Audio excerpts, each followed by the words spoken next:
എത്ര വയസ്സിലാ കല്യാണം കഴിഞ്ഞ? ഞാൻ 19 ഇയേഴ്സിൽ കല്യാണം കഴിഞ്ഞതാണ്.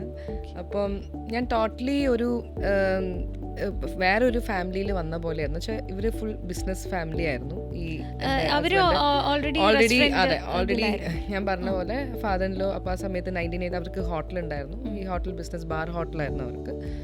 അപ്പം ഒരു ബിസിനസ് ഫാമിലിയിലേക്കാണ് ഞാൻ കല്യാണം കഴിഞ്ഞ് വന്നത്. അപ്പം എൻ്റെ ഫാദറിലോ my best friend, my mentor. അപ്പോൾ ഡാഡിയാണ് എൻ്റെ പാഷൻ കുക്കിങ്ങിലാണെന്നുള്ളത് എന്നെ മനസ്സിലാക്കിയത്. എന്ന് വെച്ചാൽ ഡാഡി ഒരു എക്സലൻറ്റ് ഹോസ്റ്റായിരുന്നു. ഡാഡി അവിടെ ആര് ഗസ്റ്റ് എപ്പോൾ നോക്കിയാലും ഞങ്ങളെ ഫ്രണ്ട്സ് ആണെങ്കിലും ഗസ്റ്റ് ആണെങ്കിലും എപ്പോഴും ആരെങ്കിലും ലഞ്ചിനോ ഡിന്നറിനോ അവിടെ ഉണ്ടാവും. അപ്പോൾ ഡാഡി തന്നെ കയറി കുക്ക് ചെയ്ത് ഇവർക്ക് സെർവ് ചെയ്യും. ഭയങ്കര ഹോസ്റ്റായിരുന്നു ഡാഡി ശരിക്കും പറഞ്ഞാൽ. അപ്പം ഞാനും കൂടെ നിന്ന് ഡാഡീൻ്റെ കൂടെ നിന്ന് ഡാഡീനെ ഹെൽപ്പ് ചെയ്യാൻ വേണ്ടി കയറുന്നതാണ്. പക്ഷേ പിന്നെ എനിക്കത് എന്താ പറയുക, കുക്കിംഗ് ഭയങ്കര ഒരു ഇൻട്രസ്റ്റിംഗ് ആയിട്ട് ഫീൽ ചെയ്തു. പിന്നെ അത് മനസ്സിലാക്കി എൻ്റെ പാഷൻ കുക്കിങ്ങിലാണെന്നുള്ളത്.